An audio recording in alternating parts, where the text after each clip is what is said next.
संवैधानिक दृष्टिकोण,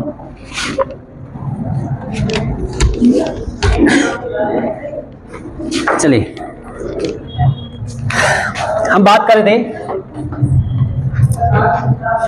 उच्चतम न्यायालय के बारे में, और हमने कल उच्चतम न्यायालय के बारे में काफी सारी जानकारियां पढ़ी है।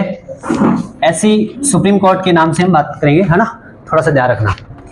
भारतीय संविधान के अनुच्छेद 124 से लेकर के 147 तक इनका उल्लेख है।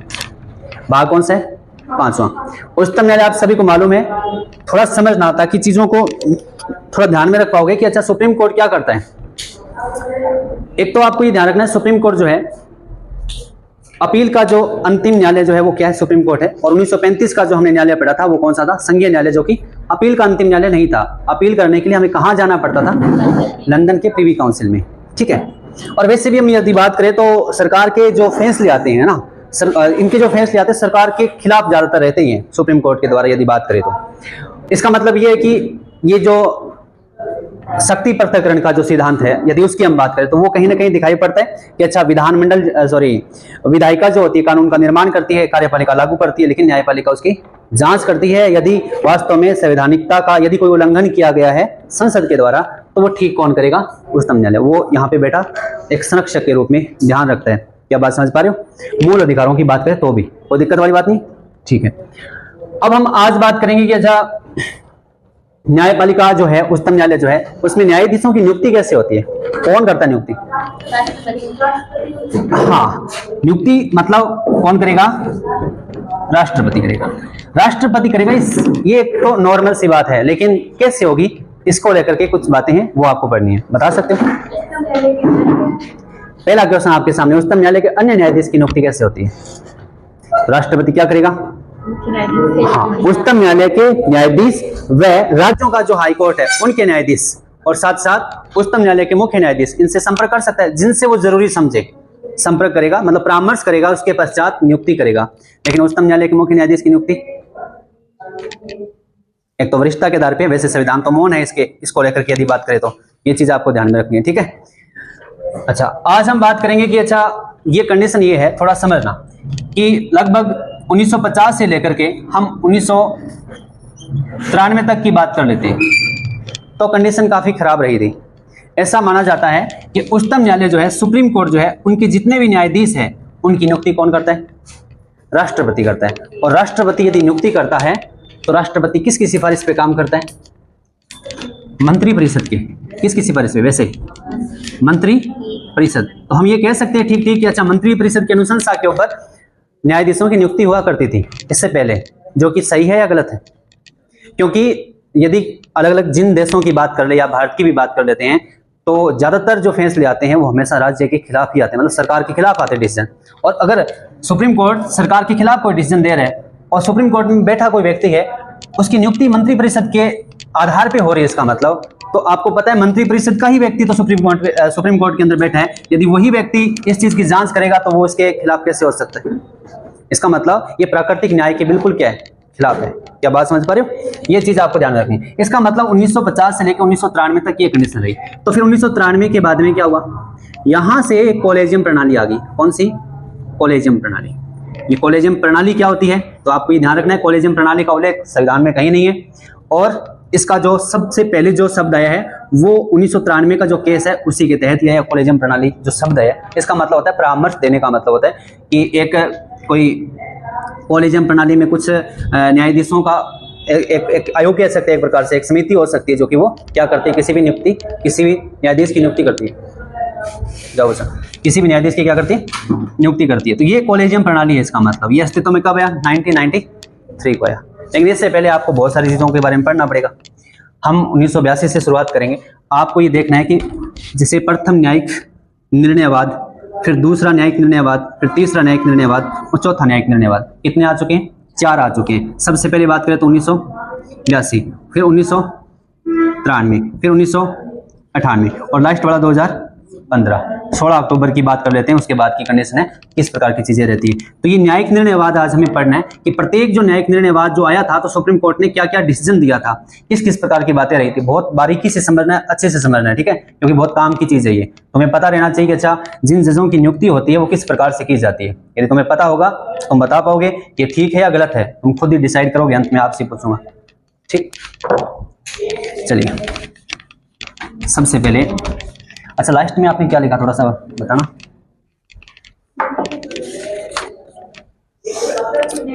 अच्छा न्यायिक निर्णय पहला ही पढ़ना है अपने को ना, लिखो।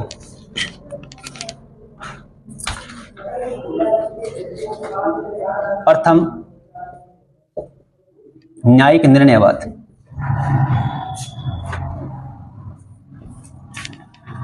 ये आया था 1982 में। ये अगर बात करें तो केस है एसपी गुप्ता,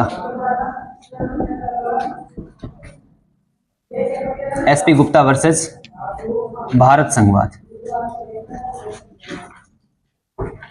ये केस तो शायद 1978 का है मे भी, पर ये अभी आप 1982 के नाम से जाना जाएगा, ध्यान रखना, इसी हिसाब से इसको पढ़ना होगा। एसपी गुप्ता वर्सेस भारत संघवाद।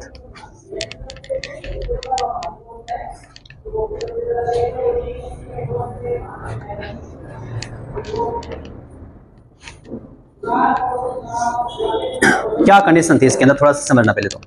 इसमें यह बताया गया था कि जब राष्ट्रपति किसी भी अन्य न्यायाधीशों की नियुक्ति करता है तो उसके अंदर उसके लिए सिफारिश कौन करता है, वैसे उच्चतम न्यायालय का मुख्य न्यायाधीश। अच्छा उच्चतम न्यायालय का मुख्य न्यायाधीश जिस चीज के लिए सिफारिश करेगा उसके लिए क्या राष्ट्रपति मानने के लिए बाध्य है?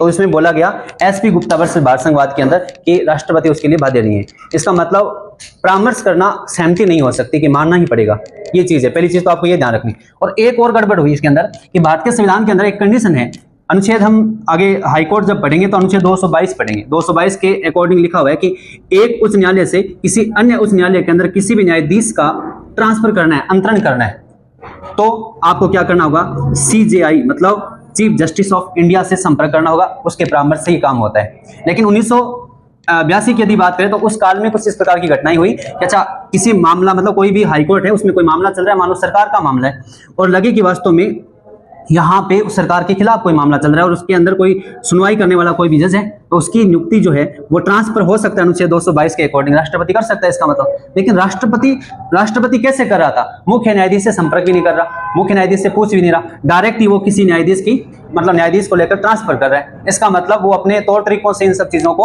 हल करने की कोशिश कर रहे हैं। इस वजह से गलत था, पहली चीज तो आपको ध्यान रखना। इस वजह से एसपी गुप्ता वर्सेस भारत संघवाद आया, पहली बात तो आपको ये ध्यान रखनी। दूसरी कंडीशन आपको ये ध्यान रखनी है कि 1982 के अंदर जो केस है इसके अंदर ये बताया गया कि जो भी राष्ट्रपति, मान लो राष्ट्रपति के पास जो सिफारिश भेजी जाती है उच्चतम न्यायालय के द्वारा कि अच्छा इस न्यायाधीश की नियुक्ति कर दीजिए, तो राष्ट्रपति उस बात को मानने के लिए बाध्य नहीं है, इसका मतलब एक बात तो ये ध्यान रखनी है। और उसके बाद हम आगे 1993 का केस पढ़ेंगे तो उसके अंदर ठीक इसमें जो बात बोली है इसका उल्टा कर दिया, मतलब इससे विपरीत केस, मतलब विपरीत जो बात निकल के आती है 1993 वाले में, ठीक है। तो आपको पहले तो ये ध्यान रखना है टोटल कितने न्यायिक निर्णयवाद आ चुके हैं, 4 आ चुके हैं। तो सबसे पहले कौन सा पढ़ना है, प्रथम न्यायिक निर्णयवाद, लिखिए जरा,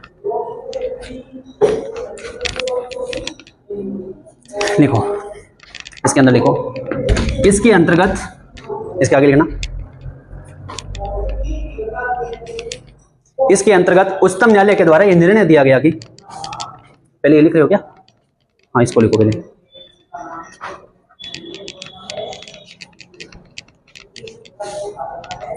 इसके अंतर्गत उच्चतम न्यायालय के द्वारा यह निर्णय दिया गया कि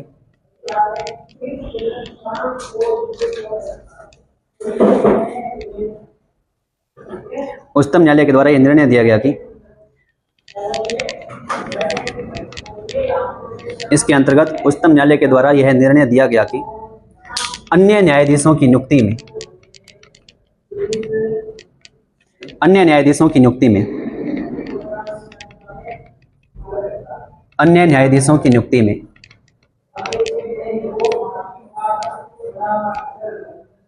अन्य न्यायाधीशों की नियुक्ति में राष्ट्रपति, अन्य न्यायाधीशों की नियुक्ति में राष्ट्रपति मुख्य न्यायाधीश द्वारा दिए गए, अन्य न्यायाधीशों की नियुक्ति में राष्ट्रपति मुख्य न्यायाधीश द्वारा दिए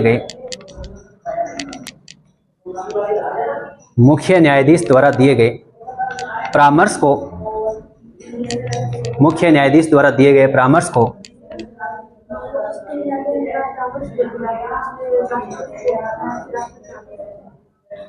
बताऊंगा मैं आगे, यही पढ़ाऊंगा। क्या लिखा अभी आपने? दिए गए परामर्श को मानने के लिए बाध्य नहीं है। दिए गए परामर्श को मानने के लिए बाध्य नहीं है।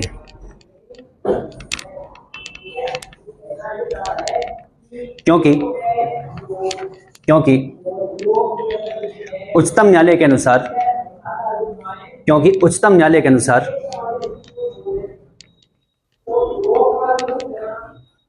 परामर्श का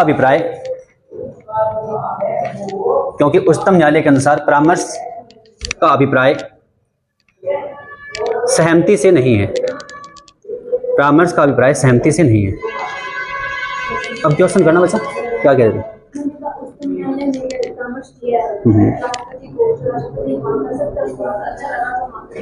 करेगा, अगर मना कर सकता है तो आगे हम एक वाद पढ़ेंगे, तीसरा न्यायिक निर्णयवाद 1998 वाला। उसके अंतर्गत उच्चतम न्यायालय ने यह बताया था, आगे हम बात करेंगे इसके बारे में। उसमें यह कहा था कि उच्चतम न्यायालय ने यह बोला कि राष्ट्रपति एक बार पुनर्विचार के लिए वापस लौटा सकता है, लेकिन जैसे ही वापस सेम कहानी वो अगर कोई उसमें बदलाव ना करे और सेम उस व्यक्ति के लिए वो वापस भेज देते हैं तो राष्ट्रपति को जाते ही साइन करना होगा, बाध्यकारी है। वहां कंडीशन ये है, ठीक है। क्या बात समझ आ रही है? पहला आपने देखा कि जिसके अंतर्गत राष्ट्रपति इस बात को मानने के लिए बिल्कुल बाध्यकारी नहीं है। क्या बात समझ आ रही है? नेक्स्ट दूसरा न्यायिक निर्णयवाद पढ़िए जरा।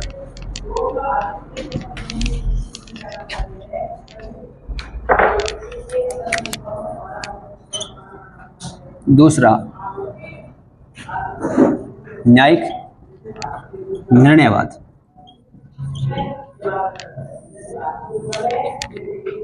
दूसरा न्यायिक निर्णयवाद कब आया? 1993 में।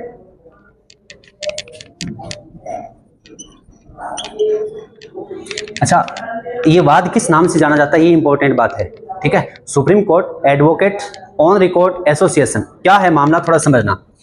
आपको पता है 1993 तक तो जो नियुक्ति हो रही है कहीं ना कहीं मंत्री परिषद का ज्यादा उसके अंदर हस्तक्षेप है। इस वजह से अब वहां पे इस बात को मतलब नकारते हुए भी इस प्रकार से नहीं होनी चाहिए। इस वजह से आपको पता है कि जो सुप्रीम कोर्ट होते हैं उसके अंदर जजों की कुछ कैटेगरी होती है। एक जो कैटेगरी होती है, जो सबसे बड़े जो जज होते हैं उनको हम सीनियर जज कहते हैं। एक उससे जो नीचे होते हैं उसको हम बोलते हैं एडवोकेट ऑन रिकॉर्ड एसोसिएशन, मतलब एक प्रकार का उनका संगठन बना हुआ है उन वकीलों का, सॉरी के लिए बोला मैंने, ठीक है, एडवोकेट की बात कर रहा हूं। उनका एक संगठन बना हुआ है जिस संगठन का नाम क्या है? Advocate on record association. वो जो संगठन है वो इस बात को लेकर के आता है और बोलता है कि ये जो प्रणाली है, इस प्रकार से तुम जो नियुक्ति कर रहे हो वो गलत है। तो नियुक्ति करने की कंडीशन क्या होनी चाहिए? तो उस जो वाद है उस वाद के अंतर्गत सुप्रीम कोर्ट ने निर्णय दिया था कि अब के बाद यदि नियुक्ति होगी किसी भी न्यायाधीश की तो उसके अंदर क्या होगा? एक कॉलेजियम प्रणाली होगी। तो फिर इसमें देखा गया कॉलेजियम में जो सदस्य होंगे वो कौन होंगे? तो सदस्य कौन होते हैं? सुप्रीम कोर्ट के ही जो न्यायाधीश होते हैं वही सदस्य होते हैं उसके अंदर। और सुप्रीम कोर्ट के न्यायाधीश कौन से होंगे? 1+2। इसका मतलब एक तो कौन सा होगा? मुख्य न्यायाधीश, जिसको हम CJI बोलते हैं, और दो अन्य जो वरिष्ठ न्यायाधीश, वो दोनों मिलकर के क्या करते हैं? किसी भी न्यायाधीश की नियुक्ति करते हैं। आगे बात समझ में? तो ये कंडीशन जो है, ये मतलब 1+2 है, इसी को क्या कहा गया? कॉलेजियम। इसका मतलब वो कॉलेजियम है, वो मतलब नियुक्ति के लिए बोला जाएगा। अच्छा, एक कंडीशन और है, ध्यान रखना। जैसे राष्ट्रपति के पास ये इस कॉलेजियम द्वारा दिए गए अनुशंसा जो है, या फिर बोला जाए कि इस व्यक्ति की नियुक्ति करनी है, तो राष्ट्रपति के लिए वो बाध्यकारी बना दिया। आपने 1982 वाला SP गुप्ता वाला वाद देखा जिसके अंतर्गत वो बाध्यकारी नहीं था, लेकिन 1993 वाला जो केस है इसके अंतर्गत क्या कर दिया? राष्ट्रपति को क्या कर दिया? ये बोल दिया कि आपको वहां पे इस बात को मानना ही होगा, आप इसके लिए बाध्यकारी हैं। एक तो आपको ये ध्यान में रखना है। तो दो कंडीशन समझ आ गई। तो इसके अंदर आपको कॉलेजियम दिखाई पड़ेगा। कॉलेजियम में सदस्य कौन होगा? एक तो मुख्य न्यायाधीश और दो अन्य वरिष्ठ न्यायाधीश। एक चीज आपको ये ध्यान रखनी है। हाँ, अब आपको आगे जब 1998 हम पढ़ेंगे, ये तीसरा न्यायिक निर्णयवाद आएगा। उसके अंतर्गत ये बोला गया कि राष्ट्रपति जो है एक बार उस बात को पुनर्विचार के लिए लौटा सकता है। वो हम आगे बात करेंगे, लेकिन यहाँ कंडीशन क्या है? बाध्यकारिता है। और पहला कॉलेजियम जो सिस्टम वो कहाँ आया, कब आया? 1993 के अंदर। और कौन लेके आता है? तो आपको ये ध्यान रखना है कि ये जो केस है किसके नाम से आता है? Supreme court advocates on record association के नाम से बनता है ये, और उन्हीं के आधार पे ये कॉलेजियम प्रणाली, कॉलेजियम का प्रतिपादन हुआ है। ये आपको ध्यान में रखना है। कहानी तो समझ पा रहे हो ना भाई? नियुक्ति करता कौन है? वैसे खराब है ये परिस्थिति, इसमें भाई भतीजावाद ज्यादा रहता है। क्योंकि ये एकमात्र ऐसा देश माना जा सकता है भारत जिसके अंदर जजों की नियुक्ति वही करें जो जज है खुद। गलत बात है वैसे, क्योंकि वो खुद ही जजों की नियुक्ति करें, इसका मतलब तो अपने आप ही मतलब एक स्वतंत्र लोकतंत्र की यदि हम बात करें तो वो इसके लिए ठीक नहीं है ना, मतलब अजीब लगता है, इस प्रकार से नहीं होना चाहिए। तो कहीं ना कहीं उस प्रकार का एक आयोग बनना चाहिए जिसके अंदर कुछ सरकार के सदस्य होने चाहिए। सरकार का सदस्य ऐसे नहीं कि अच्छा केवल सरकार के कुछ विपक्ष के नेता होना चाहिए, इस प्रकार की चीजें, ताकि कुछ न्यायाधीश होने चाहिए जिसकी मदद से मतलब किसी न्यायाधीश अन्य न्यायाधीश की नियुक्ति हो सके, ये इस प्रकार का प्रावधान होना चाहिए। बट अभी ऐसे चल रहा है और इसके लिए अनुशंसा हुई भी 2002 के अंदर अनुशंसा की थी कि अच्छा एक आयोग बनना चाहिए जिसको लेकर के एक नियुक्ति होनी चाहिए, नियुक्ति के लिए मतलब वो एक अनुशंसा करे, इस प्रकार की चीजें होनी चाहिए। लेकिन उसके बाद में आयोग बनाने को लेकर के 2012-13 के अंदर एक मतलब 120वां जो विधेयक आया था, लेकिन पारित नहीं हो सका, क्योंकि आपको पता है कांग्रेस की सरकार थी, लोकसभा में काफी विरोध हुआ उसका। फिर 121वां जो बिल आया था उसको लेकर के यदि हम बात करें तो आपको पता है 121वां जो बिल आता है 2014 के अंदर, और उसके अंदर बीजेपी की सरकार होती है, बहुत जल्दी से पास करवा लेते हैं, 3-4 दिन के अंदर पास ही हो जाता है, क्योंकि बहुमत भी खूब होता है और कोई मना भी नहीं करता, राज्यसभा में भी जाके पास हो जाता है, 3-4 दिन के अंदर पास हो जाता है और 1 जनवरी 2015 को लागू भी हो जाता है। ये 99वां अमेंडमेंट था, ये बिल अलग होता है, ध्यान रखना। और संविधान संशोधन जो हम बात करें वो कौन सा था, 99वां, क्योंकि बिल तो बहुत सारे आते हैं, 121वां है इसका मतलब इससे पहले भी बहुत सारे आए, लेकिन वो संविधान संशोधन कौन सा था, 99 वाला। और 121 क्यों बोलते हैं, क्योंकि और भी बिल आए लेकिन कुछ ऐसे थे जो कि कभी पारित नहीं हुए, कैटेगरी में 121 ही रहेगा, लेकिन इससे पहले भी बहुत सारे आए होंगे लेकिन कुछ उसके अंदर पारित नहीं हो सके। क्या बात को समझ पा रहे हो ना इस बात को, इस हिसाब से कंडीशन चली थी। थोड़ा हम पहले इसको पढ़ लेते। दूसरा न्यायिक निर्णयवाद कब आया था, 1993 में। थोड़ा कहीं भी कोई चीज अगर आपको ना समझ आए तो पूछ लेना, ठीक है, बहुत बारीकी से समझना है इसको और एक एक चीज को अच्छे से ध्यान में रखना है, क्वेश्चन कहीं से भी बन सकते हैं। लिखिए जरा, इसमें तुम बता सकते हो, इसमें बाध्यकारिता है, इसमें कॉलेजियम है, कॉलेजियम पहली बार आया है, पहली बार जो आया वो किसकी मदद से आया है, कौन सा बात था, एडवोकेट ऑन रिकॉर्ड एसोसिएशन, ये भी आपको ध्यान में रखना है। लिखिए जरा दूसरा न्यायिक निर्णयवाद, लिखिए, लिखो। अच्छा ये बात लिख लेना, सुप्रीम कोर्ट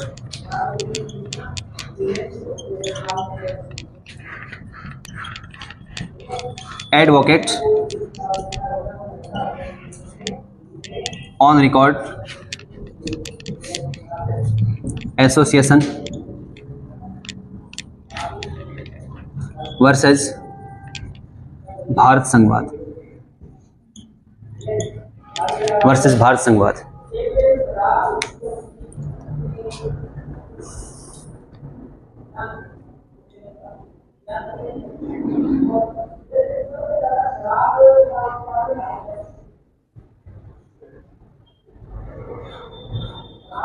लिखो इसके अंदर, लिखो इसके अंतर्गत, ये लिखा नहीं क्या, यहां लिखना supreme Court advocate on record association, on record association versus Bharat संघवाद।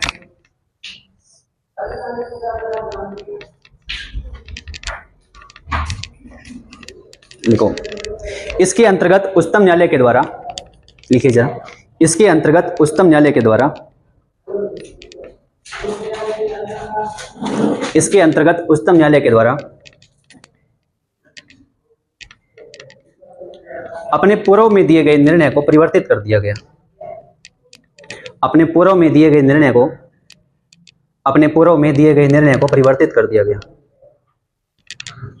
अपने पूर्व में दिए गए निर्णय को परिवर्तित कर दिया गया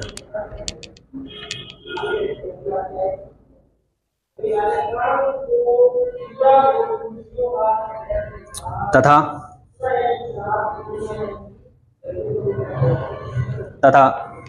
न्यायालय के द्वारा, तथा न्यायालय के द्वारा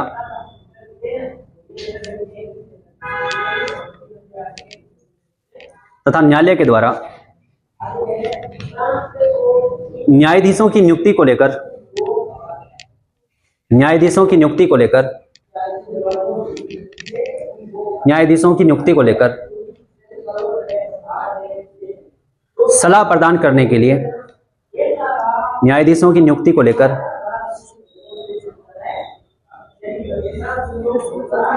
इधर ज्यादा रही बस बोलती कोई नहीं, न्यायाधीशों की नियुक्ति को लेकर सलाह प्रदान, अरे क्या लिख दिया आपने, देखो ना, न्यायाधीशों की नियुक्ति को लेकर राष्ट्रपति को सलाह प्रदान करने के लिए,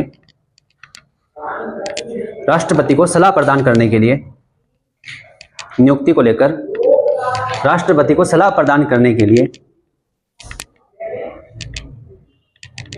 कॉलेजियम का प्रतिपादन किया गया। राष्ट्रपति को सलाह प्रदान करने के लिए कॉलेजियम का प्रतिपादन किया गया। कॉलेजियम का प्रतिपादन किया गया तथा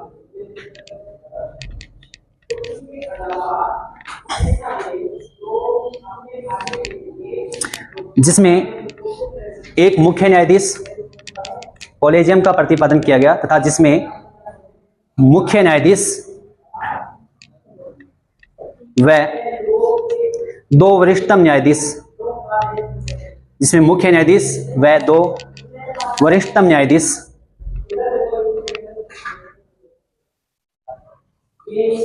न्यायाधीश शामिल किए गए, शामिल किए गए।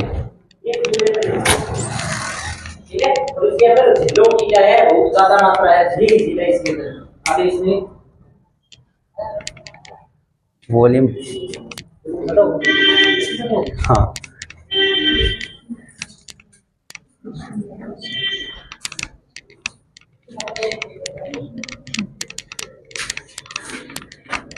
मिक्स वॉइस दिखाई पड़ेगी यहाँ पे, है ना। यूट्यूब वाले बच्चे कोई कहेगा कि अच्छा दो टीचर एक साथ कैसे पढ़ाए। Supreme Court advocate on record association ने क्या दिया, एक कॉलेजियम का प्रतिपादन हुआ जिसको लेकर के अन्य न्यायाधीश जो भी है उनकी नियुक्ति होगी तो कैसे होगी, उसको लेकर के एक सलाह दी जाएगी राष्ट्रपति को, और सलाह के लिए कॉलेजियम होगा। और कॉलेजियम में कौन होगा, एक वरिष्ठतम न्यायाधीश, सॉरी एक उच्चतम न्यायालय का मुख्य न्यायाधीश और दो वरिष्ठतम न्यायाधीश। इसके आगे और लिखो, नेक्स्ट लिखो, और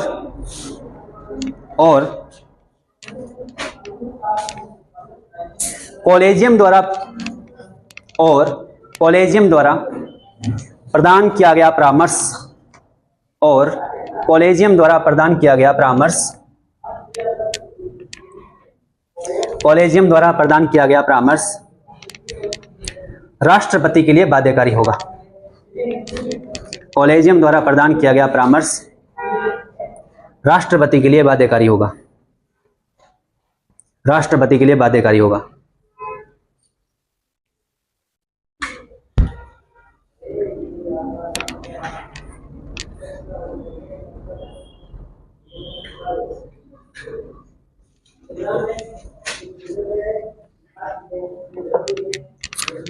अब हम पढ़ेंगे कौन सा, न्यायिक निर्णयवाद तीसरा।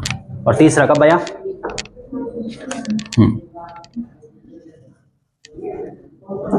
तीसरा न्यायिक निर्णयवाद 1998। क्या क्या बातें हुई, एक तो आपको ये ध्यान रखना है, आपको अनुच्छेद 143 याद है क्या, अनुच्छेद 143 कुछ पढ़ाया था मैंने आपको या नहीं पढ़ाया। वैसे अनुच्छेद 143 आप जब सुप्रीम कोर्ट पढ़ रहे हो तो इसके अंदर आपको अच्छे से पढ़ाऊंगा, और इससे पहले भी आपने पढ़ा होगा। जैसे मैंने राष्ट्रपति पढ़ाया था, राष्ट्रपति को लेकर के इंपॉर्टेंट है अनुच्छेद 143। कैसे है कि कोई भी परामर्श यदि लेना हो राष्ट्रपति को, तो राष्ट्रपति उच्चतम न्यायालय से परामर्श ले सकता है, लेकिन मैंने कुछ कंडीशन बताई थी कि अच्छा परामर्श देने के लिए उच्चतम न्यायालय बाध्यकारी नहीं है, और न ही राष्ट्रपति परामर्श को मानने के लिए बाध्यकारी है। लेकिन यदि मामला 26 जनवरी 1950 संविधान लागू होने से पहले का है, तो राष्ट्रपति ने परामर्श मांगा तो राष्ट्रपति को परामर्श प्रदान करना ही पड़ेगा उच्चतम न्यायालय द्वारा, लेकिन फिर भी राष्ट्रपति द्वारा मानने के लिए फिर भी बाध्यकारी नहीं है। ये चीज आपने देखी। 1998 में क्या हुआ, KR नारायण राष्ट्रपति थे, नारायण, इन्होंने 143 के अकॉर्डिंग क्या मांगा, परामर्श मांगा। किससे मांगते, सुप्रीम कोर्ट, उच्चतम न्यायालय से, ठीक है, उच्चतम न्यायालय से परामर्श मांगा। यहाँ कंडीशन ये भी थी कि अच्छा क्या मतलब इस प्रकार की चीजें जो आप जो कर रहे हो, क्या जैसे ही मतलब कोई परामर्श के लिए भेजा जाता है या फिर नियुक्ति के लिए मेरे पास भेजा जाता है, क्या मैं उसको एक बार वापस लौटा सकता हूँ, कुछ इस प्रकार की बातें हुई। लेकिन आपको ये ध्यान रखना है कि तीसरा न्यायिक निर्णयवाद के तहत कुछ कंडीशन हुई यहाँ पे इस प्रकार की। एक तो जो कॉलेजियम प्रणाली है इसका विस्तार कर दिया।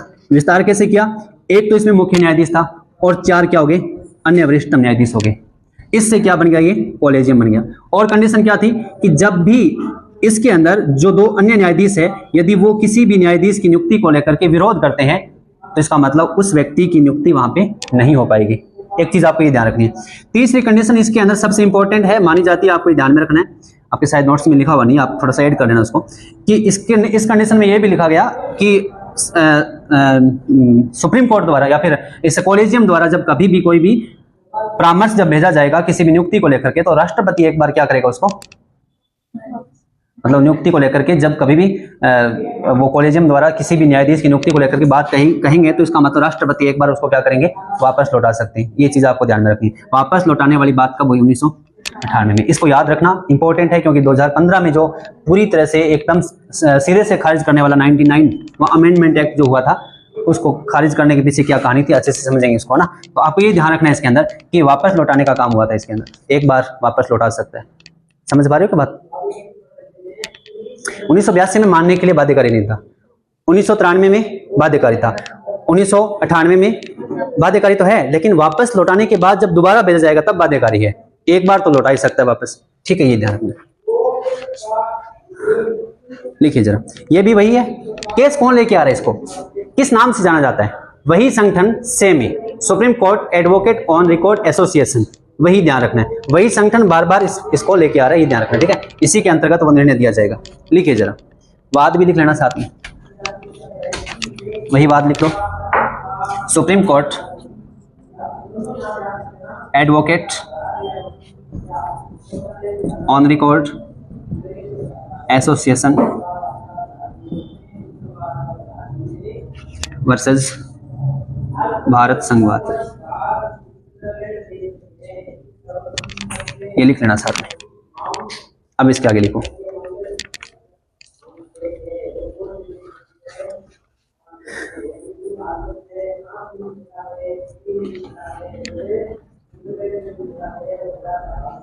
लिखो इसके अंतर्गत राष्ट्रपति, इसके अंतर्गत राष्ट्रपति, राष्ट्रपति कौन? के.आर. नारायण, के.आर. नारायण के द्वारा अनुच्छेद 143 के आधार पर, के.आर. नारायण के द्वारा अनुच्छेद 143 के आधार पर उच्चतम न्यायालय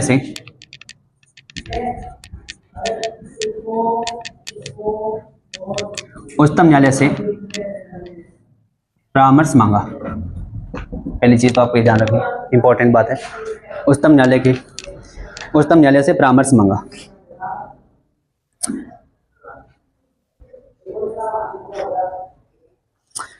इसके आगे लिखो, उच्चतम न्यायालय ने कॉलेजियम प्रणाली का विस्तार कर, उच्चतम न्यायालय ने कॉलेजियम प्रणाली का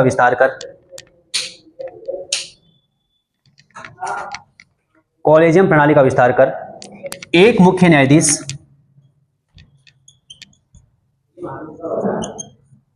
व 4 अन्य वरिष्ठ न्यायाधीश,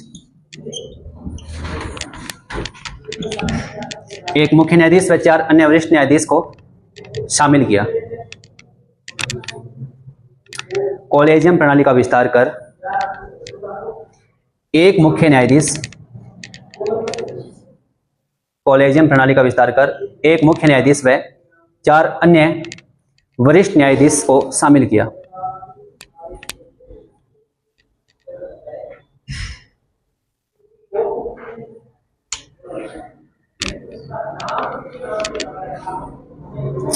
साथ में नेक्स्ट आगे लिखो, उच्चतम न्यायालय के द्वारा, साथ साथ लिख रही हो ना तुम, उच्चतम न्यायालय के द्वारा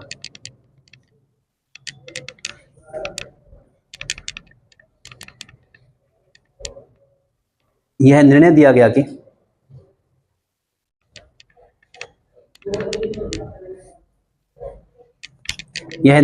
कि कॉलेजियम के किन्हीं दो न्यायाधीश, कॉलेजियम के किन्हीं दो न्यायाधीश के द्वारा, कॉलेजियम के किन्हीं दो न्यायाधीश के द्वारा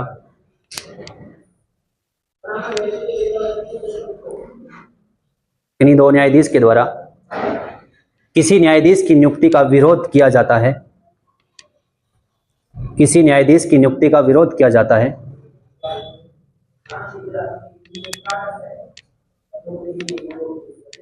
किसी न्यायाधीश की नियुक्ति का विरोध किया जाता है, तो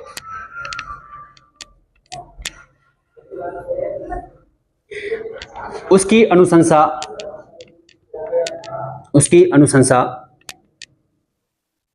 न्यायाधीश के नियुक्ति के रूप में, उसकी अनुशंसा न्यायाधीश के नियुक्ति के रूप में नहीं की जाएगी, न्यायाधीश के नियुक्ति के रूप में नहीं की जाएगी। एक स्टार लगा के और लिख लो लाइन।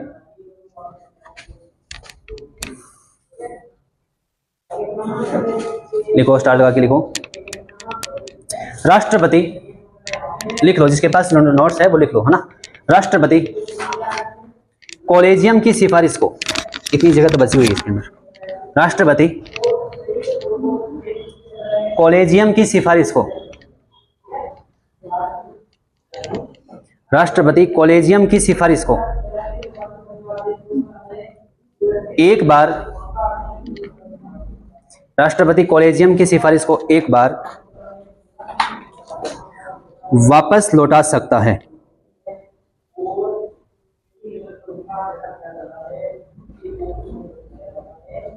इसके आगे लिखो, यहां लिखो, राष्ट्रपति कॉलेजियम की सिफारिश को एक बार वापस लौटा सकता है। कहानी समझा गई? अब कंडीशन तो ये है कि नियुक्ति कौन कर रहा है, कौन कर रहा है नियुक्ति, मतलब मुख्य न्यायाधीश, कुछ अन्य न्यायाधीश वही कर रहे हैं जो उसमें बैठे हैं, है ना।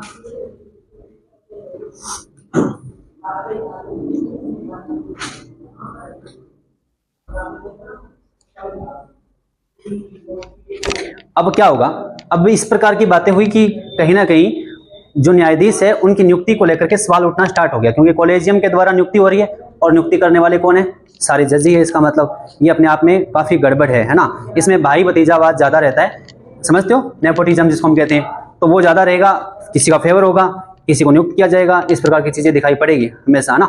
इस बात को लेकर के ये सवाल उठा तो फिर संविधान समीक्षा आयोग का गठन हुआ, और किसके, वेंकटचलैया, मतलब वेंकटचलैया के अध्यक्ष में एक आयोग का गठन हुआ। उन्होंने ये बोला कि इस प्रकार से नियुक्ति नहीं होनी चाहिए। नियुक्ति होने का मतलब ये है कि कुछ लोग तो होने चाहिए, जैसे कि कुछ न्यायाधीश हो सकते हैं, कुछ सरकार के लोग हो सकते हैं, इस प्रकार के लोगों के द्वारा एक आयोग का गठन होगा। वो आयोग सिफारिश करेगा किसी व्यक्ति की नियुक्ति को लेकर के, तो ही उसकी नियुक्ति होनी चाहिए। कहानी समझ पा रहे हो भाई? वो आयोग जो सिफारिश करेगा राष्ट्रपति के पास भेजेगा, राष्ट्रपति उसकी क्या कर देगा, नियुक्ति कर देगा। कंडीशन तो ये हुई, लेकिन उसके बाद में आपको थोड़ा सा ध्यान में रखना है, 2012 के अंदर इसके लिए एक आयोग बना भी, राष्ट्रीय न्यायिक नियुक्ति आयोग है इसका मतलब, ठीक है, राष्ट्रीय न्यायिक नियुक्ति आयोग, JS कह सकते हैं, और NJS है जो बाद में आता है, NJC, सॉरी S नाम आ रहा है बार बार, NJC बाद में आया, पहले JAC था, ठीक है। ये चीज आपको ध्यान में रखनी है। क्या था ये आयोग जो है, इस आयोग के द्वारा मतलब ये कंडीशन थी, कुछ लोग इसके अंदर कौन होने चाहिए, सरकार के लोग होने चाहिए, और वो सरकार के कुछ लोग होंगे, कुछ न्यायाधीश होंगे, उच्चतम न्यायालय के मुख्य न्यायाधीश होगा, इस प्रकार के जो लोग होंगे वो अनुशंसा करेंगे किसी व्यक्ति की नियुक्ति को लेकर के।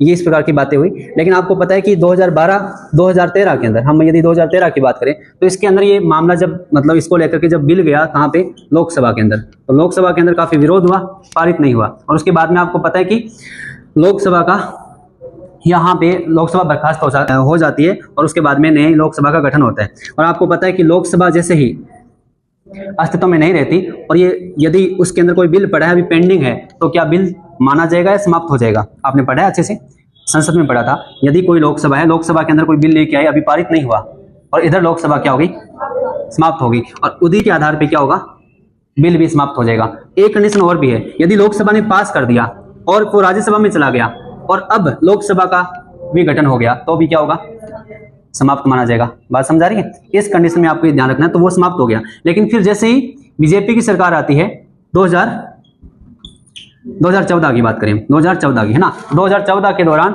इसको क्या कर दिया, पास कर दिया। बहुत जल्दी से पास हो गया, लोकसभा से पास हो गया, फिर राज्यसभा से पास हो गया और जल्दी से राष्ट्रपति के पास गया, राष्ट्रपति ने उसके ऊपर साइन कर दिया। लेकिन सुप्रीम कोर्ट ने साइन नहीं किया। सुप्रीम कोर्ट ने क्या कर दिया, पूरी तरह से सिरे से खारिज कर दिया। ऐसा क्यों हुआ? इसके अंदर टोटल 6 सदस्य थे। हम आगे बात करेंगे एनजेसी का, है ना, ये तो बता दिया था आपने, चलिए समझना इसको। क्या हमारे पास पर्याप्त समय है इस चीज को समझने के लिए? ठीक है।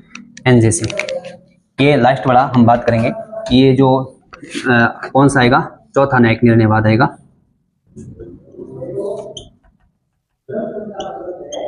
और आपको ये भी ध्यान रखना है, अब वर्तमान में कॉलेजियम प्रणाली अस्तित्व में है, वही है, वही नियुक्ति कर रही है। ये चीज भी आपको ध्यान में रखनी है। कहानी क्या हुई,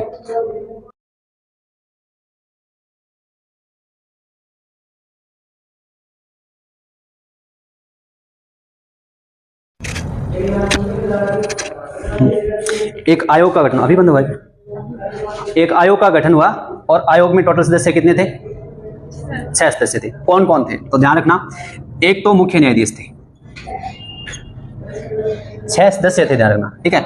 एक मुख्य न्यायाधीश, 2 वरिष्ठ न्यायाधीश और एक कानून मंत्री या विधि मंत्री कह सकते हैं, और 2 सदस्य और होंगे। कितने हो गए ये? 4। 2 सदस्य ऐसे होंगे जो 3 वर्ष के लिए जिनका मनोनयन होगा। मनोनयन एक समिति पे होगा, एक समिति का जो गठन होगा, समिति का गठन करेंगे कौन? तो ध्यान रखना, एक तो आपको ध्यान रखना है कि प्रधानमंत्री शामिल होंगे उसके अंदर, समिति का जो गठन होगा प्रधानमंत्री, और एक सीजेआई मतलब मुख्य न्यायाधीश, और साथ ही साथ आपको ध्यान रखना है कि लोकसभा के अंदर जो विपक्ष का नेता है, विपक्ष का नेता, इन तीनों से मिलकर के क्या किया जाएगा, 2 सदस्यों का क्या किया जाएगा, मनोनयन होगा। और कितने वर्ष के लिए होगा? 3 वर्षों के लिए। ये इतना मामला था, ये कंडीशन थी। लेकिन जैसे ही मामला गया तो सुप्रीम कोर्ट ने क्या कर दिया, खारिज कर दिया, एकदम पूरे सिरे से खारिज कर दिया। इसके पीछे कारण क्या था?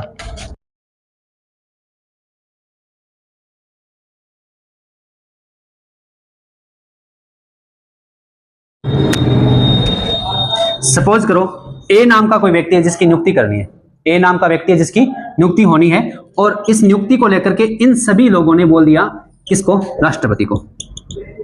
राष्ट्रपति नियुक्ति करता है, राष्ट्रपति नियुक्ति करेगा। उसके बाद में यदि राष्ट्रपति की बात करें तो राष्ट्रपति को ये बात जो भेजते हैं वो कौन होते हैं? मंत्री होते हैं। मंत्री के आधार पर तो राष्ट्रपति उसके ऊपर बोलेगा कि ऐसा इसकी नियुक्ति करनी चाहिए, किसकी नियुक्ति नहीं करनी चाहिए। और मंत्री में कौन शामिल है?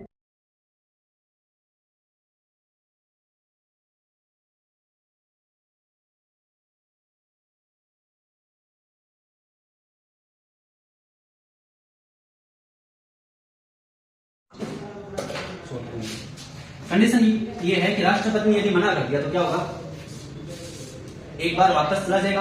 वापस जाने के बाद में कंडीशन क्या है ये पूछा गया। तो अच्छा, क्या राष्ट्रपति एक बार वापस लौटा सकता है? सुप्रीम कोर्ट ने बोला, तो सरकार ने सामने से तर्क दिया कि अच्छा वापस लौटा ही सकता है, क्योंकि आपने तो बोला था 1998 के अंदर कि एक बार वापस लौटा सकते हैं। वापस लौटाने के बाद में यदि दोबारा भेजा जाए तो दिक्कत है, फिर तो आपको अधिकारी मतलब राष्ट्रपति के लिए। तो राष्ट्रपति ने एक बार वापस लौटा दिया, तो विधि मंत्री ने ये बोल दिया इसको कि एक बार वापस लौटा दो, कोई दिक्कत नहीं। सुप्रीम कोर्ट ने बोला कि अच्छा वापस लौटाने के बाद में अब क्या कंडीशन है, अब क्या होगा? तो उसने लिखा था कि अब यदि सर्वसहमति से ये बोल देते हैं कि ए नाम के व्यक्ति की नियुक्ति करो तो ठीक है। यदि सर्वसहमति से ना, तो इसका मतलब क्या हुआ? ए नाम का व्यक्ति कैंसिल हो जाएगा। सपोज करो ए नाम का व्यक्ति सरकार को पसंद नहीं था, जिसकी नियुक्ति नहीं करनी थी, तो राष्ट्रपति को कह के उसको वापस भेज दिया। अब सर्वसहमति में कौन शामिल है? सरकार का व्यक्ति, विधि मंत्री। यदि इसने बोल दिया कि नहीं शामिल, ये व्यक्ति जो है ये नहीं होना चाहिए नियुक्त, इसका मतलब इसने बोल दिया, तो इसका मतलब सर्वसहमति नहीं हुई। सर्वसहमति नहीं हुई, इसका मतलब क्या इस व्यक्ति को नियुक्त किया जाएगा? नहीं किया जाएगा। इसका मतलब ये हुआ कि ऐसा विधि मंत्री जो चाहेगा, इसका मतलब ये हुआ कि ऐसा मंत्री चाहेगा। इसका मतलब ये है कि सरकार यदि चाहती है तो किसी किसी भी न्यायाधीश की नियुक्ति हो सकती है। सरकार चाहती है न्यायाधीश की नियुक्ति हो, और फैसले सारे किसके खिलाफ आते हैं?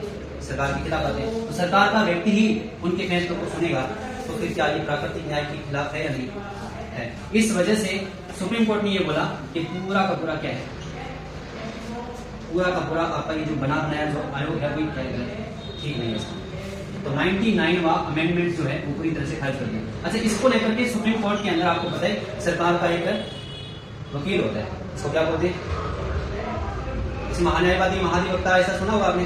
वो लोग जाकर के क्या करते हैं, पैरवी करते हैं सरकार की, मतलब सरकार के बारे में, मतलब सरकार के लिए मतलब सुप्रीम कोर्ट जाते हैं, सरकारी वकील होते हैं। ये चीज आपको ध्यान रखनी है। तो उन्होंने जब वो किया तो इसका मतलब उनकी बात नहीं मान गई, क्योंकि उन्होंने बोला कि इस प्रकार की चीजें हैं। तो ऐसा है, इसका मतलब ये तो आधारभूत ढांचे का क्या करता है, उल्लंघन करता है। आधारभूत ढांचा कब आया था, 1773 का केस वनन भारतीयवाद। यदि वो वाद के अंदर आधारभूत ढांचा नहीं होता तो इसका मतलब 1973 क्या बोला, 1773 वो बना है 1973 की यदि बात करूं, यदि ये कंडीशन उस टाइम आधारभूत ढांचा सामने नहीं होता तो क्या वास्तव में नियुक्ति हो जाती, हो सकता है नियुक्ति हो जाती इसी प्रकार से, कोई दिक्कत नहीं है, इसको शामिल कर भी लिया जाता। लेकिन अब ये कंडीशन है कि इसको पूरी तरह से खारिज करने के पीछे जो है वो कौन सा वाद है, 1973 का केस वनन भारतीयवाद, जो कि कब आया, 24 अप्रैल 1973 को आया था। इस वजह से इसको पूरी तरह से खारिज कर दिया। अच्छा, सरकार नहीं बोला, चलो ठीक है, आपको लगता है कि विधि मंत्री जो है वो खराब कर रहा है, इस एक धारा को खत्म कर दो, इसको बाहर निकाल दो। सुप्रीम कोर्ट बोला तुम नए सिरे से बना लेना, हम तो पूरे को खारिज करते हैं, एक भी काम करने लगे।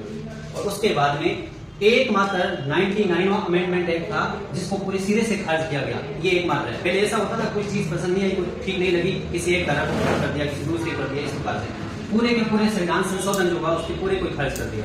ये एकमात्र था, है ना। और उसके बाद में सरकार को हिम्मत नहीं पड़ी कि दोबारा इस प्रकार का कोई संविधान में संशोधन करे और इस प्रकार का कोई आयोग बनाए। अब तो होगा नहीं, आगे पता नहीं क्या होगा। और अब वर्तमान में यदि बात की जाए तो वर्तमान में क्या है, कॉलेजियम प्रणाली का ही अस्तित्व है, वही चल रही है, इसको हम आगे बढ़ेंगे। देखिए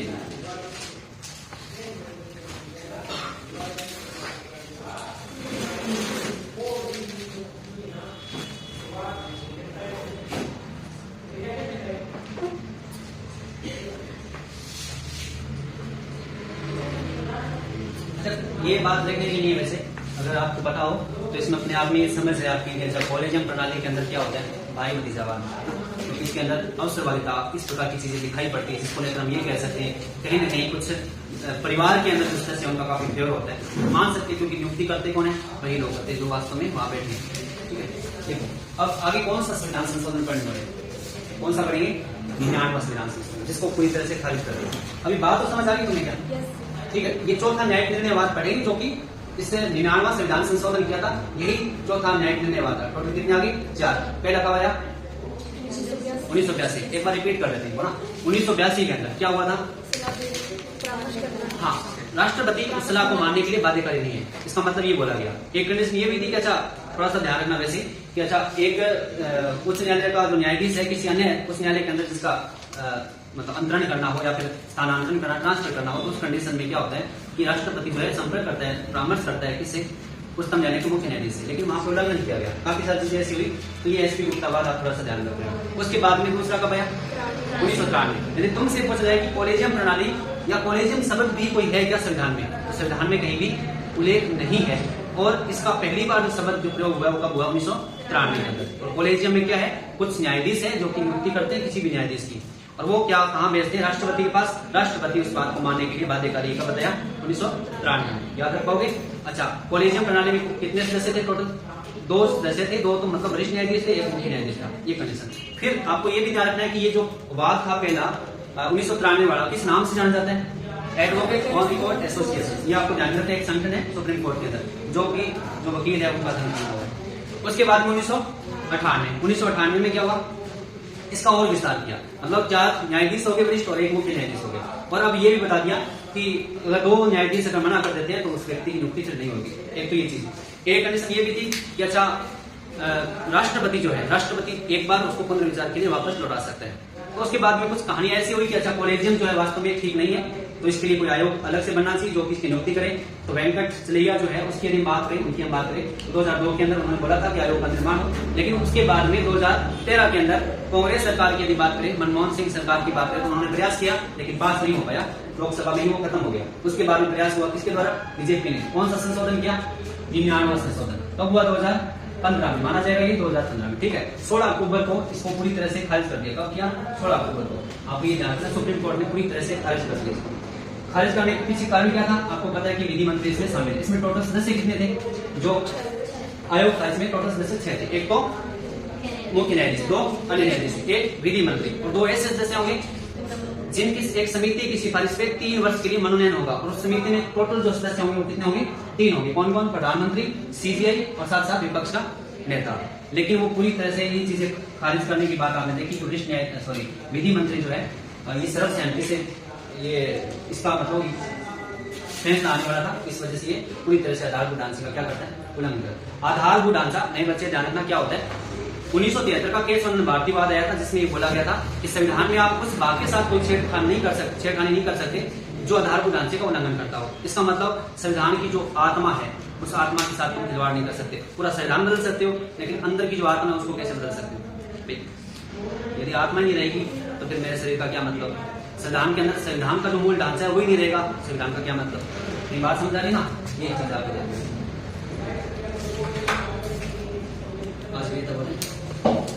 पढ़ लेना इस बात को, ठीक है।